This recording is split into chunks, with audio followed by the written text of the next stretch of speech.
bien, señores, continuamos con Sobre los Hechos y agradecerle a Janel que, bueno, mira, Janel es un analista internacional.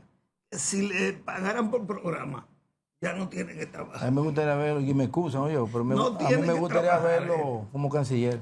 Sí, no. Pero no lo busques problema, déjalo así. Janel, ¿cómo estás? Para mí Bienvenido. siempre es un placer compartir con ustedes. Marino, tú sabes la admiración y el aprecio que te tengo. Siempre le he pedido a Dios en silencio por tu salud. Pienso que tú le has dedicado a la sociedad dominicana tus mejores años. Y la sociedad dominicana tiene que retribuir, por lo menos en oración, para que tú permanezcas en la televisión nacional. Y sé que Dios ha sido condescendiente contigo también. Muy bien, gracias. Mira, tenemos dos temas. Un primer tema es la guerra de Gaza y un segundo tema es la cumbre de las Américas. Entonces vamos a analizar en este bloque la guerra de Gaza. Mira,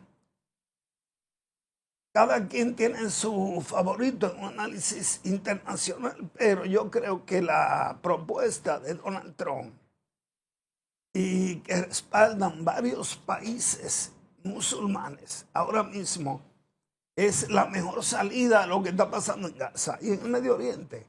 ¿Qué pasa? Que jamás, como dice Netanyahu, los palestinos aparentemente nunca han querido un acuerdo de paz, incluyendo desde Oslo. Porque en Oslo Arafat firmó, pero no puso orden en la casa. Me gustaría ver cuál es tu opinión, incluso a grosso modo, sobre qué podría pasar ahora con la propuesta de Donald Trump y si la propuesta no se acepta.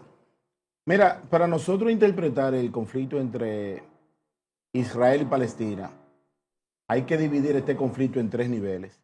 Primero el conflicto histórico, luego el conflicto bíblico-religioso y finalmente el conflicto contemporáneo a partir del 7 de octubre, donde unos rebeldes de Palestina interrumpen. En tal sentido, nosotros tenemos una situación muy compleja aquí. La propuesta de Donald Trump es muy interesante y creo que para la visión de Occidente es lo más favorable. Porque lo que está sucediendo en Gaza es un genocidio respecto a los niños. Estamos hablando de prácticamente 19,000 niños muertos. Y cuando tú hablas de un niño, el niño no tiene conciencia. El niño no tiene conciencia ni existencia en el tiempo. El niño no sabe si tú tomas un niño de la Franja de Gaza, de 4 años de edad, y lo traes a la República Dominicana, y a los 18 es dominicano. Habla de Duarte, habla de la cultura. El niño es un recipiente vacío que no tiene componentes ideológicos. Entonces, no tiene razón eliminar a un niño en medio de una guerra. Igual los ancianos. Ahora, Hamas es un partido político que para la narrativa de Occidente es un grupo terrorista. Pero Palestina y Cisjordania tienen dos partidos fundamentales, que es Hamas y Fatah. Uno es secular y el otro es religioso. El enfrentamiento detrás de todo esto son las tres religiones abrahámicas, el judaísmo, el cristianismo y el islam. Y no es posible que el mundo gire en torno a tanta guerra por una visión religiosa, que me imagino que no debería de ser un componente trágico para la humanidad. Ahora bien, ¿ustedes creen que es justo que después del 7 de octubre, donde un componente de Palestina se introduce en el territorio de Israel, se dice que es un aeropuerto vacío, donde había un concierto, detrás de cámara le quiero decir a ustedes que era una fiesta del orgullo gay? Entonces, si eso fue una planificación estratégica, el que la hizo es un genio. Porque el sistema de inteligencia más efectivo de Oriente Próximo y Oriente Medio, y posiblemente uno de los 3 sistemas más importantes del mundo, es la Mossad. Sin embargo, ellos penetraron por aire, mar y tierra muy fácil.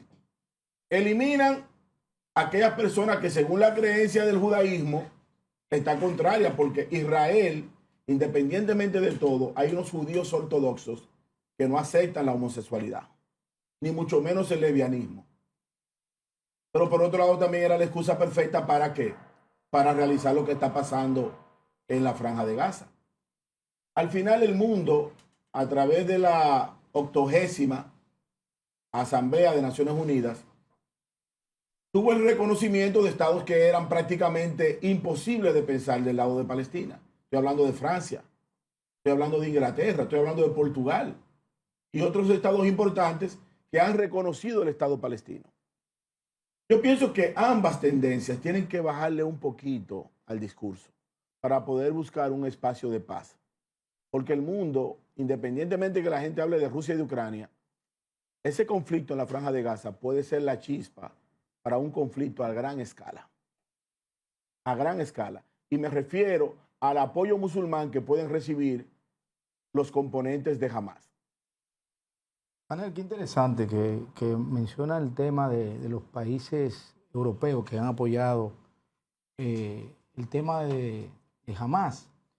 Pero tienes razón, Trump, cuando habla de que ha sido inoperante la ONU porque no ha planteado resolver el problema desde viendo la situación de invasión que tuvo Israel, que le mataron ciudadanos en su país y que ha sido una respuesta. Y sin embargo, la ONU eso no lo ha catalogado como un asalto a una nación, sino lo dejan como tranquilo. Y, en cierto modo, eso fue que el polvorín para lo que es la guerra con Hamas. Sí, pero es importante destacar que la ONU no es una policía mundial. La ONU nace después de la Segunda Guerra Mundial. La Sociedad de Naciones se organiza y crea las Naciones Unidas. La principal misión de Naciones Unidas, en su génesis, es mantener la paz mundial, número 1. Número 2, combatir la desigualdad entre el hombre. Y número 3, organizar los sistemas democráticos y de gobierno en el mundo. Cuando tú evalúas los 3 elementos por el cual la ONU se origina y evalúa el componente bélico mundial, nosotros tenemos 25 guerras activas en la actualidad. La gente solamente conoce la de Rusia y Ucrania y la de Israel. Pero aquí hay 25 guerras activas. Hay una guerra, una tendencia entre la India y Pakistán por la región de Cachemira. Hay otra situación que a pesar de que habla del Nepal 2.0, pero hay un conflicto en ese sistema de fronteras entre China y la India. Hay un conflicto bélico entre la guerrilla colombiana y el ejército regular. O sea, hay muchas guerras activas. Sudán. Donald Trump, claro, y en el caso de África ni se diga.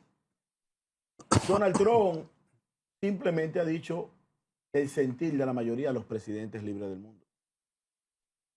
Naciones Unidas no ha mirado para Haití. Y lo de Haití no fue que Haití se desestabilizó. A Haití la desestabilizaron. Entonces, las Naciones Unidas, en el fondo, ha fracasado en 80 años. Porque hoy el mundo tiene mayor desigualdad. En el mundo hay personas que tienen acceso a langostas diarias, mientras otros no pueden comer ni sardinas. Y no estoy hablando de comunismo ni de socialismo. Estoy hablando de la desigualdad social. Con el 20% de la comida que se bota en el mundo, escuchen bien, se alimenta el 80% de la población que sufre de hambre. ¿Tú crees que es justo? Que nosotros a 80 años de Naciones Unidas, precisamente ahora, es cuando hemos llegado a un acuerdo para proteger la alta mar. Nosotros estamos recibiendo en el Caribe una desgracia respecto al sargazo. Pero el sargazo no es un componente solamente porque sí. Es el resultado de una depredación ambiental terrible y el calentamiento global ha provocado el calentamiento de los océanos. ¿Y eso ha producido qué? El levantamiento de esas algas submarinas que vienen a afectar las costas de la mayoría de los países ribereños. Pero el medio ambiente tiene un componente. El medio ambiente no pierde, ni empata. El medio ambiente siempre gana. Por eso vemos en lugares donde no había agua, inundaciones efectivas, y en lugares donde había mucha agua, entonces una sequía permanente, que ha terminado en elevar los precios de la canasta básica en la mayoría de los países. Miren el caso de España, miren el caso de Brasil, miren el caso incluso de regiones importantes donde hoy hay un estudio que determina que eso que ustedes toman diario, que es el café, que más de 3.000, escuchen bien, más de 3.800 millones de tazas de café se sirven diariamente, ha aumentado de precio gracias al cambio climático. Entonces yo me pregunto, la ONU, en el eje transversal de todos los elementos del mundo, ¿qué ha hecho? Nada. o por lo menos sus iniciativas no son bien tomadas, porque el mundo ahora tiene dos bloques que se sobreponen a la ONU. Es el G7 y los BRIC. Aquí se hace en el mundo lo que uno de esos dos bloques haga. Y los bloques están enfrentados. Porque en el fondo la gran tragedia hoy es que el mundo no tiene árbitros marinos. Domingo. Hoy hasta la misa del Padre está banda. Usted va a un culto evangélico y el mensaje del Padre de la iglesia, usted tiene que escucharlo bien, porque está tendenciado. La iglesia hace silencio. ¿Cuál ha sido la postura de la iglesia respecto a los conflictos de Israel, de Rusia, de Palestina, de Ucrania? Nada. La iglesia ha fijado un silencio sospechoso. Mientras tanto, la familia, que es el componente del mundo, el núcleo básico del mundo, está en descomposición.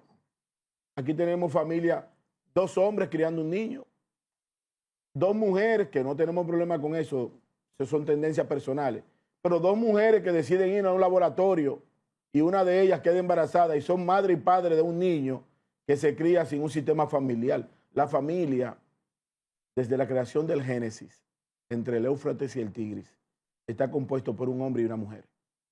Entonces, esa destrucción del Génesis es que ha provocado todas las desgracias que vemos hoy.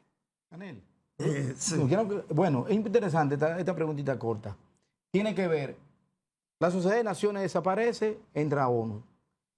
¿Corremos riesgo de que pase lo mismo con estos choques de estos bloques? No, que va a pasar. Es que va a pasar porque cuando estamos hablando, ¿cuáles fueron los bloques que se enfrentaron en la Segunda Guerra Mundial? La alianza, y están ahí los resultados, porque los que ayer eran aliados hoy son enemigos. Para China vencer a Japón, la bomba de Hiroshima y Nagasaki, pero ahora resulta que Japón es aliado a Estados Unidos y contrario a China. Mira cómo cambia el mundo. Es inevitable un enfrentamiento, porque el mundo no tiene árbitros. Y todo esto son guerras comerciales. Todo lo que usted ve, todo, incluyendo el informe del Departamento de Estado, tildando a la República Dominicana como un país donde la inversión es peligrosa, eso es falso. Todo el mundo sabe que aquí hay un clima de inversión segura. Aquí no hay secuestros, aquí no hay crimen organizado, aquí hay delincuencia, aquí hay personas antisociales, pero aquí no tenemos una industria del secuestro. Aquí no es verdad que hay lugares donde usted para entrar tiene que pagar, eso no existe. Aquí no hay carreteras controladas por la delincuencia y por las bandas. Entonces, hay que tener cuidado porque todos los elementos de la geopolítica en la narrativa obedecen a bloques económicos. El mundo hoy no tiene árbitros.